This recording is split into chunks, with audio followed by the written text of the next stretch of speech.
Hello friends, welcome to my channel. Friends, आज मैं आपको इस 2.25 मीटर फैब्रिक से 44 साइज में प्लाजो की कटिंग एंड स्टिचिंग बताऊंगी। ये रियोन फैब्रिक है। अब इसे मैं ओपन कर लूँगी। ओपन कर 4 लेयर में इसे फोल्ड कर रखना है। देखिए, मैं इस तरीके से इसे ओपन कर लूँगी। ओपन कर इसे 4 लेयर में फोल्ड कर रख देंगे।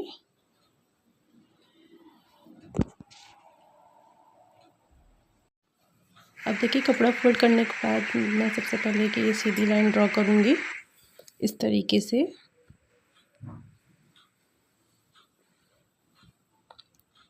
अब ये 2.5 इंच छोड़ देंगे इलास्टिक के लिए। ये वेस्ट पर हमें 2.5 इंच की मार्किंग देनी है, जिससे ये इसमें इलास्टिक ऐड करेंगे।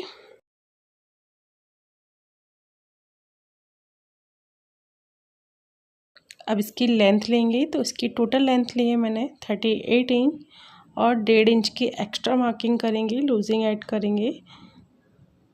बॉटम पर 1.5 इंच की एक्स्ट्रा मार्किंग, ये फोल्ड होगा इसलिए हम 1.5 इंच की एक्स्ट्रा मार्किंग कर लेंगे और ये लाइन ड्रॉ कर देंगे।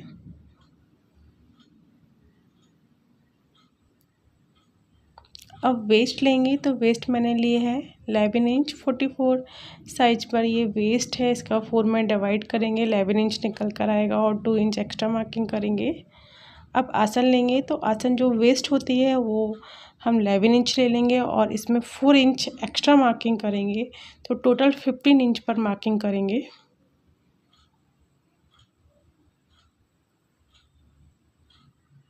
अब आसन की गोलाई लेंगे तो आसन की गोलाई में 3.5 इंच लूँगी। अगर ये थोड़ा कम साइज़ पर होता तो 3 इंच भी ले सकते थे, तो मैं ये 3.5 इंच की मार्किंग करूँगी और 1.5 इंच का गोलाई देंगे।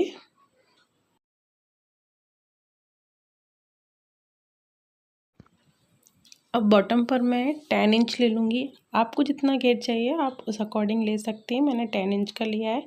1 इंच एक्स्ट्रा मार्किंग करेंगे जो कि सिलाई में जाएगी, तो ये टोटल हम 11 इंच की विड्थ ले लेंगे।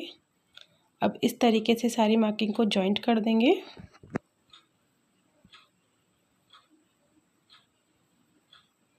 अब इसकी कटिंग कर लेंगे।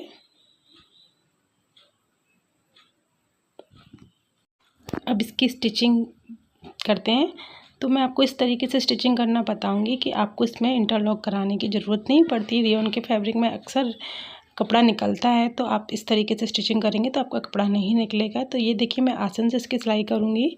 तो इस तरीके से मैंने सबसे पहले फ्रंट पार्ट के दोनों पार्ट्स लिए हैं और उनको स्टिच दिया। सबसे पहले हम सीधे पार्ट की स्टिचिंग देंगे, हमें उल्टी साइड से नहीं देनी है सिलाई। अब देखिए, ये हम उल्टा पार्ट लेंगे, ये बैक पार्ट दोनों लेंगे और इस तरीके से जो हमने जितनी स्टिचिंग की थी फ्रंट पार्ट में उतना ही हमें बैक पार्ट में भी स्टिचिंग दे देना है इस तरीके से।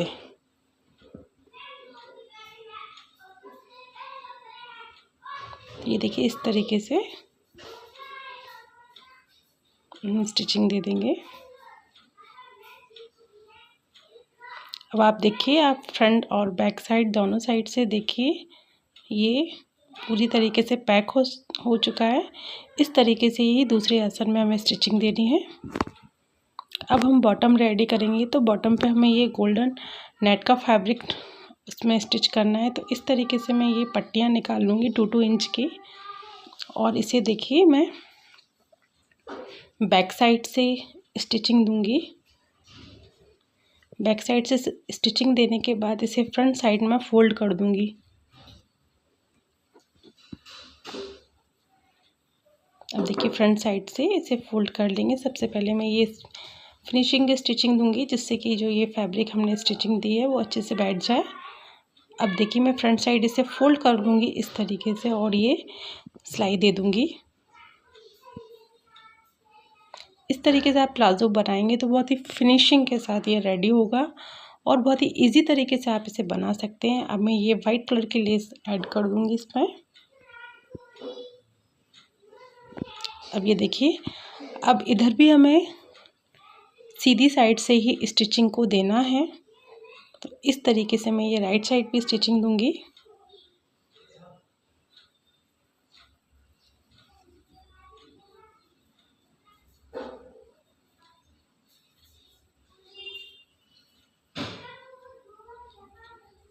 ये देखिए, अब इसे फोल्ड कर लेंगे बैक साइड पर।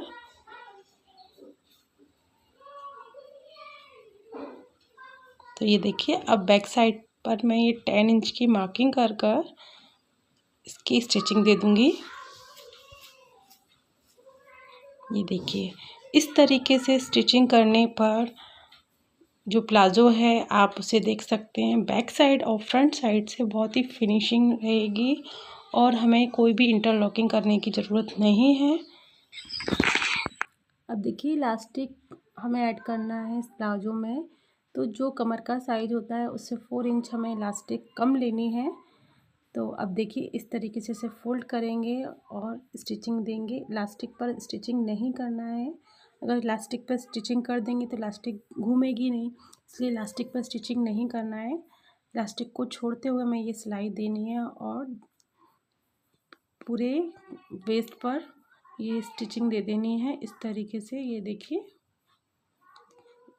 इलास्टिक को खींचते हुए सिलाई देंगे। अब देखिए, सेंटर पर भी दोनों साइड से खींच लेंगे, इस तरीके से खींचते हुए सेंटर पर ये स्टिचिंग देनी है।